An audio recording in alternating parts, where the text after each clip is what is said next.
JMM के वरिष्ठ नेता और गांडे से विधायक सरफराज अहमद ने विधायकी से इस्तीफा दे दिया है, लेकिन इस्तीफे की वजह फिलहाल सामने नहीं आया है।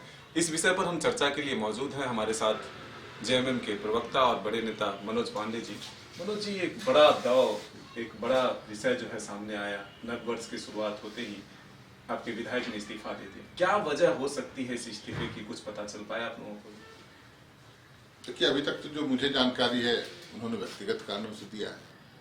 बेहतर तो वही बता पाएंगे, लेकिन राजनीतिक गलियारे में अटकलबाजियों का दौर शुरू है और राजनीति में किसी भी संभावना से इनकार भी नहीं किया जा सकता। तो मुझे लगता है थोड़ा हम लोग संयमित रहें, इंतजार करें, सभी कुछ सामने आ जाएगा। लेकिन एक सवाल बड़ा ये इसलिए होता है कि विधानसभा से जो इस्तीफे होती है उसको स्वीकार करने वाला पत्र जो है वो वायरल हो जाता है, सबको मिल जाता है, लेकिन जो इस्तीफे दी जाती है, जो वजह बताई गई है, वो फिलहाल सामने नहीं आया। और खुद विधायक ये कह रहे हैं कि 2-3 दिन का वक्त दीजिए, हम सब कुछ समय पर बताएंगे। ये क्यों अचानक परिस्थिति? देखिए, मुझे भी यही जानकारी है, 2-4 दिनों में सभी कुछ सामने आएगा। विधायक महोदय आएंगे, आप लोग सभी रूबरू होंगे, किन वजहों से, किन कारणों से। कोई राजनीतिक निहितार्थ भी हो सकते हैं, कुछ उनका अपना व्यक्तिगत कारण हो सकता है, जो भी हो वो, ये तो कोई छुपने वाली बात है नहीं। झारखंड में जिस तरह से ईडी की कार्रवाई लगातार चल रही है और इसे अब इस तरह से देखा जाए कि सहमत का खेल चल रहा है, 7वां समन, उसमें एक अल्टीमेटम के तौर पर कि आप वक्त बताएं, आप जगह बताएं, हम वहां पहुंचेंगे। लेकिन उस बीच जो ये रणनीति एक तरह से कहे सामने आया, एक सीट रिजर्व रखने की कोशिश हुई है, क्या लग रहा है कि ईडी की कार्रवाई से घबराकर ये फैसला लिया गया है? घबराने वाला व्यक्ति हेमंत सोरेन नहीं है, ये बात आप लोगों को भी आभास होगा और केंद्र की सरकार को तो ये भली भांति पता चल चुका है। ये शिबू सोरेन का बेटा है, झारखंडी का खून है। वो गुजरात और दिल्ली के बैठे हुए हुक्मरानों से घबराने वाला इंसान हेमंत सोरेन नहीं। तमाम मुश्किलों को, तमाम थपेड़ों का सामना करते हुए आज झारखंड को विकास के पथ पर अग्रणी राज्यों में शुमार करने का काम मौजूदा सरकार ने, हेमंत जी ने किया है। परंतु वो सहमत का खेल खेलते होंगे, लेकिन वो सामने आके लड़ाई नहीं करते, वो फाउल गेम खेलते हैं। फाउल गेम खेलकर वो मैच जीतना चाहते हैं। जनता की अदालत पर उन्हें भरोसा नहीं है, जनादेश का वो अपमान करते हैं।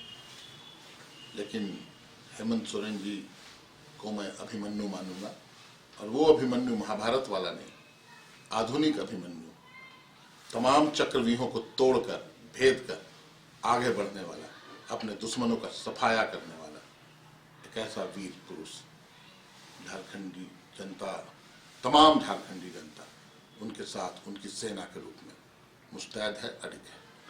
आप लोगों को लग रहा है कि ईडी जो है अपना एक्शन आगे बढ़ाएगी, तो इसलिए एक तरह तैयारी जो है ये? देखिए, ईडी तो अपना काम कर रही है, हम लोग अपना काम कर रहे हैं।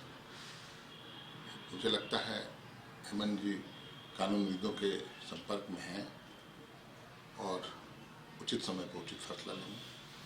क्या जल्द एक उपचुनाव होगा? उम्मीदवार कौन हो सकता है संभावित? देखिए, सीट खाली हुआ तो चुनाव भी होंगे, और चुनाव में उम्मीदवार कौन होगा ये तो पार्टी तय करेगी। सही समय पर सही फैसला लिया जाएगा, समय आने दीजिए। बीजेपी कह रही है कि डर गई है हेमंत सोरेन, इस तरह के अपने विधायकों से जगह खाली करवाना, ये तमाम चीजें जो है वो डर से किया जा रहा है। कहाँ डर दिखता है उन लोगों को? डर तो ये लोग गए हैं, राजनीति में जनता की अदालत में जाने से घबराते हैं। ये फाउल गेम ये खेल रहे हैं, ये बिलो द बेल्ट वार करते हैं, ये पीठ पर वार करते हैं।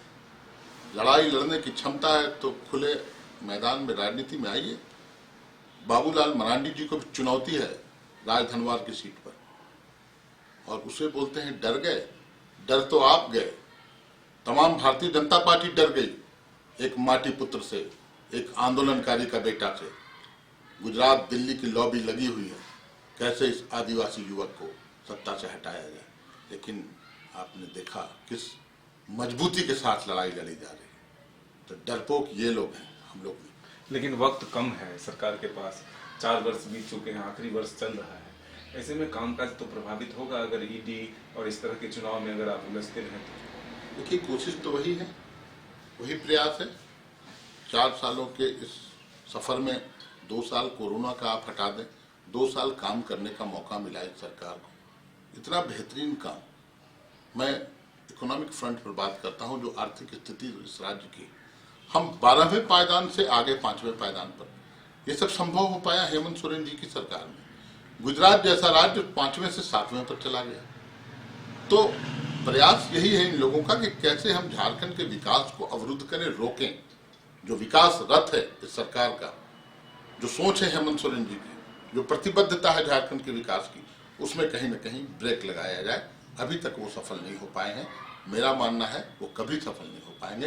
1 साल का और कालखंड जो इस सरकार का बचा हुआ है वो हम पूरा करेंगे, हर हाल में पूरा करेंगे। इस इस्तीफे का राज कब तक खुल जाएगा? ये तो विधायक जी जिन्होंने दिया है वही खोलेंगे, थोड़ा इंतजार करिए।